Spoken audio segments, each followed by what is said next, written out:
Hey everyone, just wanted to touch base with you from Cuenca, Ecuador. We are praying through some of the same things that you are. I wanted to give you an update about how the virus has impacted our situation and our country here in Ecuador.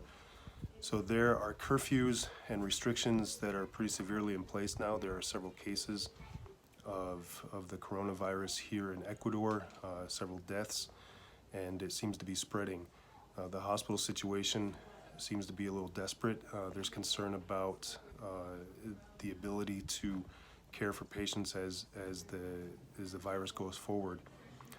We've had some colds here, but no virus infections or anything like that. I'm getting over a cold right now, you can hear. But the restrictions are pretty strict. The only thing that's open right now are pharmacies, banks, and grocery stores. Children are not allowed out, schools are closed, vehicles are only out according to their license plate number, and so if you do go out, you can be arrested and a heavy fine for being out with your vehicle. So the roads are dead. One of the guys in our church tried to go visit his sister after a surgery a few days ago, and he was very nearly arrested. I think only because he was going to the hospital to visit his sister, they let him go, and I think escorted him back to his house. So things are very, very strict here. And that brings up a concern about where that leaves us with everything kind of deteriorating, and a concern about what things look like for the future. There's some thought about us returning to the States earlier than expected. Some of you know, many of you know perhaps, that we're supposed to be back in the States July through January, and we're hoping to visit many of you. And we'll see how the travel goes from here till then. But so that's some of the questions, if we should get out now, if we can get out now.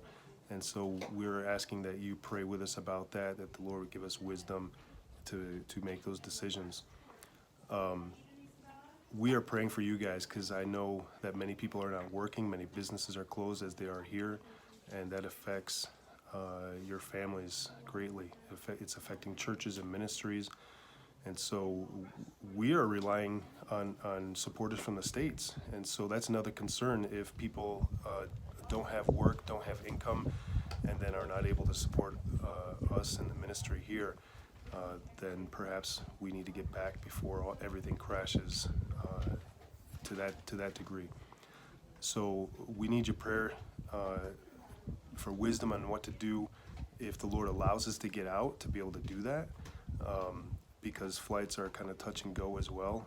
Nobody is allowed into the country right now. It looks like we can still get to the States, but that can change at any moment. You can have a flight and then it's canceled when you get there. So we have to wrap things up here to kind of set things in place for ministry, to wrap up a house, put things in storage, that kind of thing. We have to figure out things for dogs. We're taking care of another dog. We have our dog. We'd like to take her back to the States with us. So there's lots of things to do. One of the things is that we need to renew passports for 4 of our daughters. We were waiting for birth certificates to come back in so we could renew them, and they're in Florida with my sister. She was supposed to come in April, but it doesn't look like she's going to be able to come, and so we need to get passports taken care of, house wrapped up, dogs figured out what to do with them. And so we ask that you pray with us and for us. We're praying for you. We realize in the end God is in control, and we need to remember that he's still on the throne, and that whatever we face, that we can say as Job did, that blessed be the name of the Lord, right? And so we are praying for you guys. We want to stay in touch. If you would like to reach out to Skype or FaceTime or whatever, if your kids would like to do that because they're penned up in the house, our girls love to talk with other kids as well. And so we are here and available to do that. Just let us know. So keep in touch. We'll keep in prayer. And thanks for your part in our ministry here.